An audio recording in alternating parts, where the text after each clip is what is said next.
Hi అండి, అందరికీ నమస్తే. నేను మీ Satya. Welcome to Satya style vlogs. ఈరోజు మన వీడియోలో అప్పటికప్పుడు ఫ్రెండ్స్ కానీ రిలేటివ్స్ కానీ వచ్చినప్పుడు మనకి ఈజీగా అయిపోయే బగారా రైస్ అలాగే చికెన్ కర్రీ ఎలా ప్రిపేర్ చేసుకోవాలనేది చూపిస్తాను.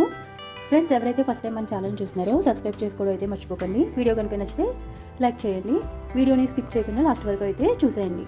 ముందుగా చికెన్ కర్రీని అయితే ప్రిపేర్ చేసేసుకుందాము. మనం స్టవ్ వెలిగించుకొని బాండి పెట్టుకుని ఆయిల్ వేసుకున్నాక దాల్చిన చెక్క, బిర్యానీ ఆకు, షాజీరా వేసుకొని 2 సెకండ్స్ ఫ్రై అయ్యాక సన్నగా తరిగి పెట్టుకున్న ఉల్లిపాయ ముక్కలు, పచ్చిమిర్చి, కరివేపాకు వేసేసుకొని లైట్ గోల్డెన్ కలర్ వచ్చేంత వరకు ఫ్రై చేసుకోవాలి.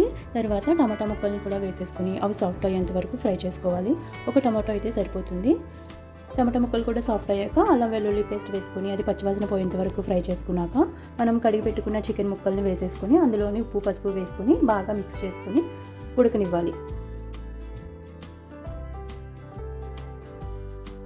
ఇప్పుడు ఒకసారి మూత తీసి చికెన్ని ఒకసారి బాగా కలుపుకొని అందులోనే ఒక స్పూన్ కారం ఎక్కువ తినే వాళ్ళు అయితే ఇంకొక స్పూన్ వేసుకోవచ్చు. నెక్స్ట్ ఇందులోనే ఒక స్పూన్ ధనియాల పౌడర్ వేసుకొని ఇది బాగా మిక్స్ చేసుకున్నాక ఒక గ్లాస్ వాటర్ అయితే వేస్తున్నాను. గ్రేవీకి సరిపడా వాటర్ వేస్తున్నాను. ఒక గ్లాస్ వాటర్ అయితే వేసుకొని మిక్స్ చేసేసుకొని మూత పెట్టేసుకొని బాగా ఉడకనివ్వాలి. తర్వాత ఒక మిక్సీ జార్లో 7-8 జీడిపప్పు పలుకుల్ని, ఒక స్పూన్ కొబ్బరి పౌడర్ని, కొంచెం వాటర్ వేసి మిక్సీ వేసుకొని పేస్ట్ లాగా ఇప్పుడు ఉడుకుతున్న చికెన్లో అయితే వేసుకొని ఒకసారి మిక్స్ చేసేసుకోవాలి. దీనివల్ల మనకి గ్రేవీ చిక్కబడి టేస్ట్ కూడా బాగుంటుంది. తర్వాత ఇందులో చికెన్ మసాలా పౌడర్ కూడా వేసేసుకొని బాగా మిక్స్ చేసుకొని ఉడకనివ్వాలి. ఇప్పుడు ఒకసారి మూత తీసి చూద్దాం. గ్రేవీ అయితే దగ్గరికి అయిపోయింది. మనకి సరిపడా గ్రేవీ అయ్యేంత వరకు ఉడకనిచ్చుకున్నాక లాస్ట్లో ఈ విధంగా కొత్తిమీర యాడ్ చేసేసుకొని స్టవ్ ఆఫ్ చేసుకోవడమే. కూర అయితే రెడీ అయిపోయింది. ముక్కలు కూడా బాగా ఉడికిపోయాయి. ఇప్పుడు నెక్స్ట్ రైస్ అయితే తయారు చేసేసుకుందాము.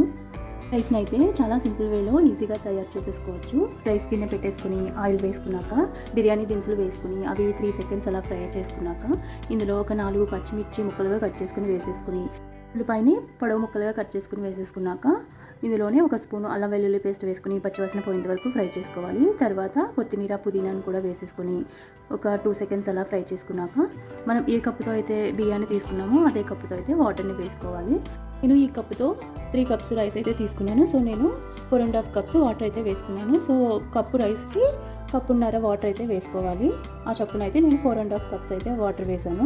నెక్స్ట్ వాటర్ ఇలా మరుగుతున్నప్పుడు మనం నానబెట్టి పెట్టుకున్న రైస్ని అయితే ఇందులో వేసేసుకొని బిర్యానీ మసాలా పౌడర్ ఉంటుంది కదా, అది 1 స్పూన్ వేసుకున్నాను. ఇప్పుడు ఇందులో టేస్ట్కి సరిపడా సాల్ట్ని అయితే వేసేసుకొని ఒకసారి మిక్స్ చేసేసుకున్నాక మూత పెట్టేసుకొని మీడియం ఫ్లేమ్లో ఉడకనివ్వాలి రైస్ని. ఇలా ఒక 10 నిమిషాల తర్వాత రైస్ అయితే మనకి రెడీ అయిపోతుంది. చూడండి ఎంత పొడి పొడిగా వచ్చిందో రైస్ అయితే.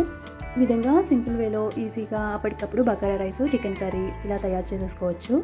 అప్పటికప్పుడు ఫ్రెండ్స్ కానీ రిలేటివ్స్ కానీ వచ్చినప్పుడు చాలా తక్కువ టైంలో అయితే ఈ విధంగా తయారు చేసుకొని వాళ్ళకి వేడివేడిగా అయితే సర్వ్ చేయవచ్చు. ఓకే ఫ్రెండ్స్, వీడియో కనుక నచ్చితే లైక్ చేయండి. ఎవరైతే ఫస్ట్ టైం చూస్తున్నారో సబ్స్క్రైబ్ చేసుకోవడం అయితే మర్చిపోకండి.